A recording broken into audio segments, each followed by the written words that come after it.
របស់ទាំង5នេះគឺខ្ញុំញ៉ាំជាប្រចាំថ្ងៃហ្មងដើម្បីទទួលបានស្បែកស្អាតក៏ដូចជាសុខភាពល្អមួយគឺទឹកដូងគឺខ្ញុំញ៉ាំជាប្រចាំថ្ងៃហ្មងពេលព្រឹកពោះទទេអ្នកទាំងអស់គ្នាល្អមែនតើព្រោះទឹកដូងសម្បូរសារធាតុចិញ្ចឹមល្អច្រើននៅក្នុងហ្នឹងហើយជួយបំពេញជាតិទឹកទៅដល់ស្បែករបស់យើងឲ្យភ្លឺថ្លាដោយសារក្នុងទឹកដូងសម្បូរទៅដោយជាតិអេឡិចត្រូឡៃជួយបំពេញជាតិទឹកពេញរាងកាយរបស់យើងពេញមួយថ្ងៃហ្មងហើយស្បែករបស់យើងមានសំណើមភ្លឺថ្លានិយាយទៅញ៉ាំ supplement អីក៏ work ដែរព្រោះដោយសារអី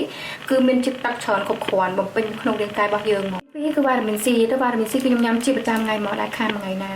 ព្រោះដោយសារវ៉ាតាមីន C វាល្អចំពោះស្បែកហើយសុខភាពរបស់យើងទៀតទី1វ៉ាតាមីន C វាជួយសម្យោគនិងផលិត collagen ល្អមែនទែននៅក្នុងរាងកាយរបស់យើងទី2គឺវាជួយឲ្យអង្គករបស់យើងគឺរឹងមាំផ្សាយរោគមុំអីគឺងាយជ្រាបចូលមកក្នុងរាងកាយរបស់យើងឯងហើយដែលសំខាន់វាជួយស្បែករបស់យើងថ្លាភ្លឺទី3គឺ matcha គឺខ្ញុំញ៉ាំរាល់ថ្ងៃមកដែរខានអ្នកនរគ្នាខ្ញុំញ៉ាំតាប់ឈូ matcha ពីច្រើនគឺខ្ញុំដាក់ជាមួយនឹងទឹកដូងឬក៏ទឹកសុទ្ធរបស់យើងធម្មតាដាក់ស្ករទាំងអស់គឺខ្ញុំញ៉ាំពេលព្រលឹមពោះទេអានឹងគឺបានផលខ្លាំងហ្មងតែសម្រាប់អ្នកដែលគាត់ឈឺកាពះពោះវៀនគុំអីបាយថ្ងៃហើយចាំញ៉ាំនិយាយទៅ matcha នេះគឺជួយបានច្រើនខ្លាំងមែនតើណាសម្រាប់សុខភាពពីខាងក្នុងរបស់យើងទី1វាជួយយើងក្មេងជាងវ័យយើងចាស់ទេហើយស្បែករបស់យើងថ្លាភ្លឺមានសំណើមអីដែលសំខាន់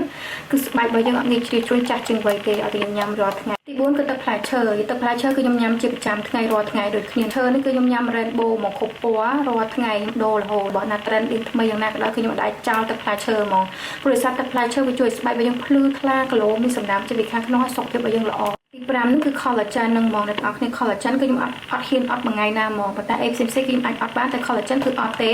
collagen នេះកាន់តែញ៉ាំទៅស្បែកយើងកាន់តែ glow ភ្លឺមានសំណើមជួយបន្តស្បែកអីដែលសំខាន់គឺស្បែករបស់យើងមានសំណើមខ្លាំងហ្មងអ្នកនរគ្នាធម្មតាតែស្បែករបស់យើងគ្មានសំណើមហើយនឹង glow ភ្លឺនោះគឺអត់ងាយចាស់ជាងវ័យទេ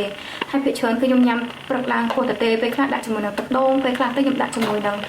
matcha ឬក៏ទឹកសុទ្ធធម្មតាអីញ៉ាំទៅអ្នកនរគ្នាព្រោះដោយសារ glow collagen នេះយើងដាក់ជាមួយនឹងទឹកអីញ៉ាំក៏បានដែរភេសជ្ជៈមួយណាក៏បានដែរឲ្យតែអ្នកនរគ្នាចូលចិត្តអីចឹងណាហើយកញ្ចប់មួយថ្ងៃគឺគ្រប់គ្រាន់អ្នកនរគ្នាសម្រាប់ស្បែករបស់យើងព្រោះដោយសារនៅក្នុងកញ្ចប់គឺគេមាន collagen រហូតដល់ 2574 mg ច្រើនមែនតើនៅរាងកាយរបស់យើងត្រូវការ